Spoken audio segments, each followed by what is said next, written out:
The harbour of Port Royal trembled beneath a sky bruised with storm clouds. Isabella Garrett stood on the weathered dock, her white silk gown already darkened by sea spray and the grime of rushed travel. Her father's final words still echoed in her mind, a marriage arrangement to secure trading routes, a union with Captain Aldridge of the merchant vessel Prosperity. She clutched her small trunk with trembling hands, scanning the chaos of sailors, cargo and shouting dockhands for the ship that would carry her to her fate. Prosperity! Where's the Prosperity? She called out, her voice swallowed by wind and waves. A grizzled sailor pointed toward the far end of the harbour. "Third berth, miss. Better hurry. Tide's turning." Isabella lifted her skirts and ran, her heart hammering against her ribs. The dock planks were slick with brine and fish oil. She didn't see the gap between vessels, didn't notice the different flags snapping in the wind. She only saw a gangplank being raised and shouted desperately, "Wait! Please wait!" Rough hands caught her as she stumbled aboard. The ship lurched beneath her feet, already separating from the dock. Isabella gasped her gratitude, but the words died on her lips as she truly looked at her surroundings. This was no merchant vessel. The deck was scarred by battle. Cannon emplacements mounted along the railings, ropes coiled like serpents, and men who moved with the dangerous grace of predators. Their clothing was a patchwork of stolen finery and weathered leather. Cutlasses hung from belts. Eyes tracked her with undisguised interest. "Well, well," drawled a voice thick with malice. "What pretty cargo washed aboard?" The man who stepped forward wore a captain's coat, but it was stained with old blood and salt. His smile revealed missing teeth. First Mate Garrick, she would later learn, a man who'd earned his position through cruelty rather than skill. "I've made a terrible mistake," Isabella whispered, backing toward the rail. "I need to return to—" "Return?" Garrick laughed, and the crew joined him. "We're already at sea, girl. Besides, a bride in white? That's good fortune. Or maybe you're a spy from the governor." "I'm neither. Please, you must believe me." "Strip her down and search her," Garrick commanded. "If she's carrying dispatches or coin, we'll know soon enough." Panic exploded through Isabella's chest. She backed against the mainmast as sailors advanced, their faces twisted with cruel anticipation. Her protests became screams as hands grabbed at her dress, tearing the delicate fabric. "Stop this at once." The voice cut through the chaos like a blade through canvas, commanding, absolute, touched with an accent that spoke of distant waters. Every man on deck froze. Captain Elias Drake stood at the quarterdeck's edge, his presence dominating the ship despite his stillness. He was tall and lean, with dark hair pulled back and eyes the color of storm-tossed seas. His coat was fine black wool, his shirt white linen, worn with the confidence of a man who'd claimed them in battle. Scars marked his hands and the edge of his jaw. He was perhaps 30, with the bearing of someone far older. "Release her," Drake said quietly, descending the stairs with measured steps. "Now." "Captain, she could be—" Garrick began. "I gave you an order, Mr. Garrick. Do you need me to repeat myself?" The first mate's face darkened, but he gestured for the men to back away. Isabella collapsed against the mast, clutching the torn remnants of her gown, tears streaming down her face. Drake stopped 3 paces from her, studying her with unsettling intensity. "Who are you, and why are you on my ship?" "Isabella Garrett," she managed through hitching breaths. "I was meant to board the Prosperity, a merchant vessel. I'm to marry Captain Aldridge. I didn't realize." "The wrong ship. Please, you must turn back." "We don't turn back." Drake's expression was unreadable. "And your captain is likely halfway to Jamaica by now." "Then let me off at the next port. My father will pay—" "Your father." Drake's lips curved into something that wasn't quite a smile. "Josiah Garrett of the Trading Company. The man who's advocated for increased naval patrols and harsher penalties for piracy?" Isabella's blood turned to ice. Of course pirates would know her father's name. "She's leverage, then," Garrick said eagerly. "Worth more than gold. The company would pay a fortune—" "She's a passenger," Drake interrupted, his tone brooking no argument. "Mr. Chen, prepare the guest cabin. Miss Garrett will have privacy and protection for the duration of her stay aboard the Serpent's Crown." "Captain, you can't be serious," Garrick protested. Drake turned his full attention to the first mate, and Isabella saw fear flicker across Garrick's face. When I want your opinion, Mr. Garrick, I'll ask for it. Until then, you'll follow orders or swim back to Port Royal. Are we clear? Aye, Captain. As the crew dispersed with muttered complaints, Drake removed his coat and draped it over Isabella's shoulders, covering her torn dress. The gesture was impersonal, but oddly gentle. You'll be safe here, he said. No one on this ship touches what's under my protection. Before Isabella could respond, a small figure darted from the shadows beneath the quarterdeck, a girl of perhaps 8 years, with wild dark curls and eyes too knowing for her age. She wore boys' clothing several sizes too large and moved with the sure-footedness of someone born to the sea.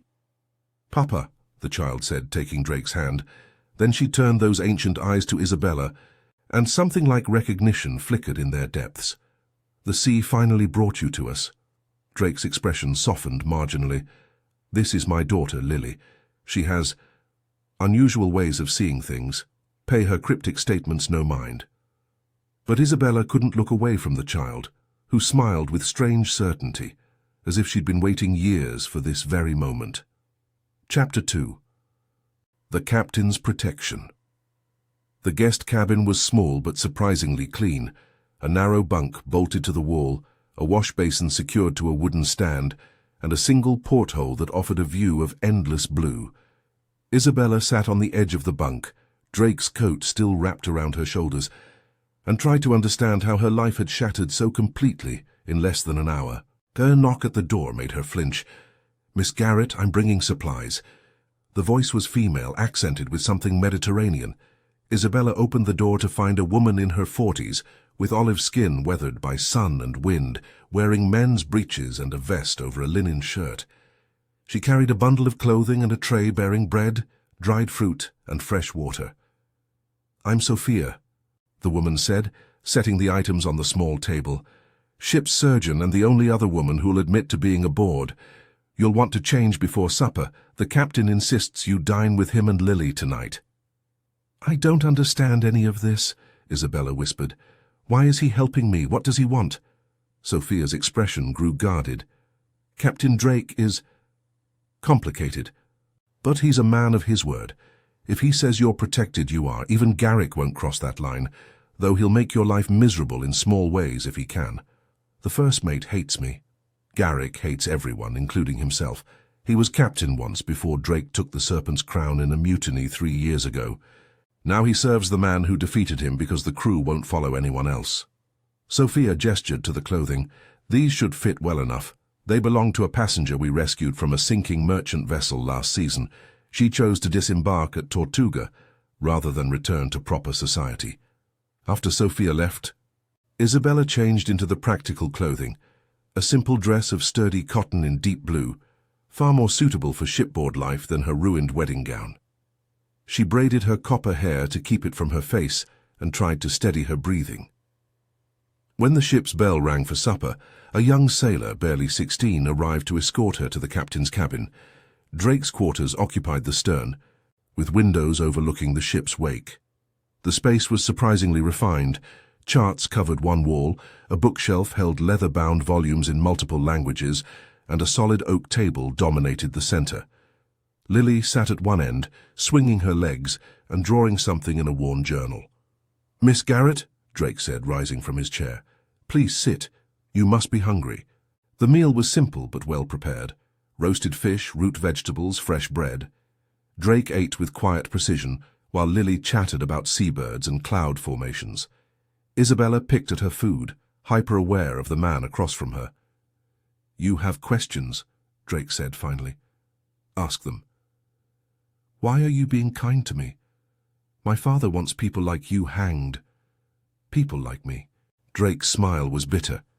"Your father wants all pirates hanged, Miss Garrett. He doesn't distinguish between those who raid for sport and those who were forced into this life. Should I tell you my story? Would it make you more comfortable?" Yes, please." Drake set down his fork. "I was a lieutenant in His Majesty's Navy. 10 years of service, loyal and true.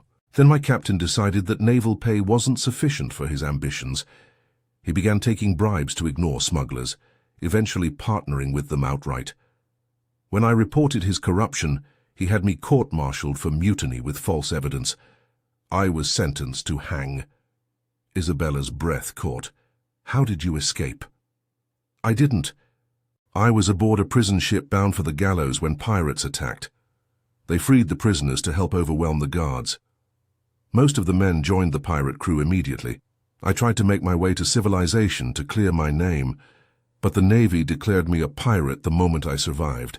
There's no redemption from that brand, Miss Garrett, so I became what they named me, only better at it than most. And Lily? The captain's expression transformed, pain and love warring in his features. Her mother was a tavern keeper in Nassau. We were together for 2 years before the Navy raided the town.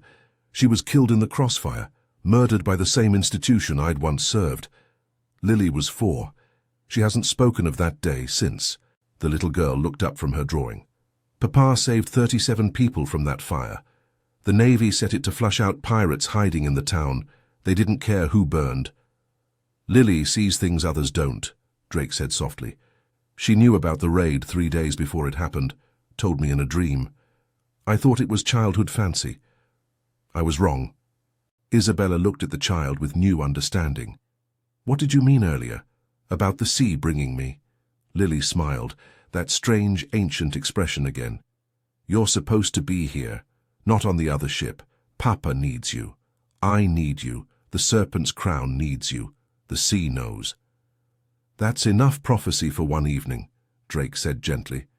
Finish your dinner, little one. Later, as Isabella prepared to return to her cabin, Drake stopped her at the door. Garrick will test boundaries, but he won't directly defy me. Still, stay vigilant. And, Miss Garrett, whatever you think of me, whatever your father taught you about pirates, not everything is as simple as good men and bad men. Sometimes there are only survivors trying to protect what little they have left. Isabella met his storm-grey eyes. I'm beginning to understand that, Captain.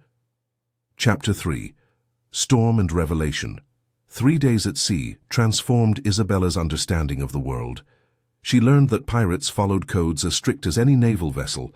The articles that governed the Serpent's Crown specified equal shares of plunder, democratic votes on major decisions, and harsh penalties for harming crew members. She discovered that many aboard were escaped slaves, pressed sailors who'd fled brutal conditions, or men branded criminals for debts they couldn't pay. She also learned that Garrick's resentment festered like an infected wound. The first mate never directly challenged Drake's protection, but he found ways to make Isabella's presence uncomfortable. He ordered sailors away when she approached, spread rumors that she was a spy, and ensured she heard his loud complaints about dead weight who didn't earn their keep. Ignore him, Sophia advised as they sat in the surgery, where Isabella had begun helping organize medical supplies. Garrick's power depends on the crew's discontent. If Drake seems weak or distracted, Garrick will use it. Then I'm a liability. You're a test. Sophia threaded a needle with practiced ease. The crew is watching how Drake handles this. If he shows favoritism or loses focus, they'll question his leadership. But if he maintains order while protecting an innocent, that strengthens his position. That night the barometer dropped precipitously. By dawn the sky had darkened to charcoal, and the sea rose in mountains of grey-green water. Drake ordered everything secured as the storm closed around them like a fist. Isabella had never experienced a true tempest. The ship became a wild beast, bucking and rolling. Water crashed over the rails, and wind howled through the rigging like tortured souls. She clung to her bunk, terrified, as the cabin tilted at impossible angles. The door burst open. Lily stood there, soaked through, her small face determined. "Come with me, Papa needs you. I can't. The storm. Now!" Something in the child's voice compelled obedience. Isabella followed Lily onto the deck, immediately drenched by salt spray and rain. The crew struggled with torn sails while Drake stood at the wheel, fighting to keep the ship from capsizing. His voice rang out with orders that somehow carried over the wind's roar. Then Isabella saw it. The mainmast's support rope had come loose, whipping dangerously. If it broke completely, the mast would fall, likely killing whoever was in its path. Sophia was directly beneath it, struggling with an injured sailor. "Sophia!" Isabella screamed, but the wind swallowed her voice. Without thinking, She ran forward, grabbing Sophia's arm and hauling her backward, just as the rope snapped. The mast groaned, tilting. Drake abandoned the wheel, racing toward them, but the deck was slick with water. Isabella pulled Sophia behind a cargo crate as the mast crashed down, missing them by inches. The ship lurched violently. Drake reached them, his face white. "Are you hurt?" "We're fine," Sophia gasped. "She saved my life." Drake's eyes found Isabella's, and something shifted in their depths. Recognition, respect, something deeper. "Get below, both of you. Lily, go with them." The storm raged for 6 more hours before finally breaking. When Isabella emerged at dawn, exhausted but unhurt, she found the crew looking at her differently. She'd proven herself brave in crisis, no longer dead weight, but someone who acted to save others. Garrick's expression was venomous. That evening, Drake summoned her to his cabin. He looked exhausted, his shirt torn and hair tangled from hours at the wheel. "You risked your life for Sophia," he said without preamble. She would have done the same. "Would she?" Drake moved closer, and Isabella's pulse quickened. "Most people think only of themselves in moments of terror. You thought of someone else, a pirate no less, someone your father would call criminal." "My father isn't always right about people." Drake reached out slowly, giving her time to pull away, and tucked a loose strand of hair behind her ear. His fingers were calloused but gentle. "You're remarkable, Isabella Garrett. I've known hardened sailors with less courage." "I was terrified," she admitted. "Courage isn't the absence of fear. It's acting despite it." His hand lingered near her face, and she found herself leaning into the touch. "You don't belong in this world. You're meant for ballrooms and safety. Yet here you are, adapting, surviving, showing more honor than men who've sailed these waters for decades." "Maybe I don't know where I belong anymore," Isabella whispered. The distance between them evaporated. Drake's hand cupped her cheek, his thumb tracing her jaw. "I shouldn't want this. You deserve better than a hunted man with a price on his head and a daughter who talks to ghosts." "What if I get to decide what I deserve?" The kiss was inevitable, soft at first, questioning, then deepening with desperate longing. Isabella had been kissed before by proper suitors at proper dances, but this was different. This was salt and storm and the taste of freedom. This was a man who'd lost everything and rebuilt himself into something magnificent and terrifying. When they finally separated, both breathing hard, Drake rested his forehead against hers. "This is dangerous for both of us. I know. I can't offer you safety or respectability. I'm not asking for either." A small cough interrupted them. Lily stood in the doorway, grinning. "I told you the sea brought her to us. You never listen." Drake laughed, truly laughed, and the sound was beautiful. "No, little prophet. I suppose I don't." Chapter 4. The Choice. The Serpent's Crown reached Nassau Harbor 5 days later. The pirate haven sprawled across the coastline like a fever dream, ramshackle buildings painted in violent colors, taverns spilling music and brawls onto sandy streets, ships of every nation flying black flags or no flags at all. It was chaos and freedom and danger all braided together. Drake made arrangements to send word to Port Royal. Isabella could return to her father. The wedding could be rescheduled. Her old life waited, complete with respectability and safety. She stood on the deck, watching the town, and felt nothing but hollow dread. "You're quiet," Sophia observed, joining her at the rail. "I should be relieved. My nightmare is ending." "Is it?" Isabella turned to find the surgeon watching her with knowing eyes. "What kind of life am I returning to, Sophia? A marriage to a man I've never met, arranged to benefit my father's business. Days spent pouring tea and pretending I don't have thoughts beyond fashion and weather. Years of slowly suffocating under the weight of expectations. And what's the alternative? Life with a wanted man aboard a pirate ship, hunted by every naval vessel in these waters? Constant danger? No guarantee of tomorrow?" "At least I'd be alive," Isabella said fiercely. "Actually living, not just existing." Sophia smiled. "Then you already know your answer. The question is whether you're brave enough to claim it." That night, a messenger returned from Port Royal with news. Josiah Garrett refused to negotiate with pirates. If his daughter was returned, he'd pay no ransom and offer no pardon. If she wasn't returned, he'd increase the bounty on Drake's head tenfold. Isabella was to be delivered to the naval garrison in Nassau immediately, where she'd be sent home under armed escort. "He's using me as bait," Isabella realized, standing in Drake's cabin as he read the letter. "He knows you'll bring me ashore, and he's arranged for troops to capture you." Drake's expression was carefully neutral. "It's a sound strategy. You can't go into Nassau. They'll hang you." "I gave you my word that you'd return safely. I keep my promises, Isabella, even when they cost me everything." "Then don't keep this one." She grabbed his arm, desperate. "Please, Elias, don't sacrifice yourself for my father's games." He finally looked at her, and the pain in his eyes was overwhelming. "What are you asking me?" "I'm asking you to let me choose. Not my father, not duty or reputation. Me. What I want." "And what do you want?" Isabella's voice emerged steady and sure. "I want to stay. With you, with Lily, with this crew. I want to be part of something real, even if it's dangerous.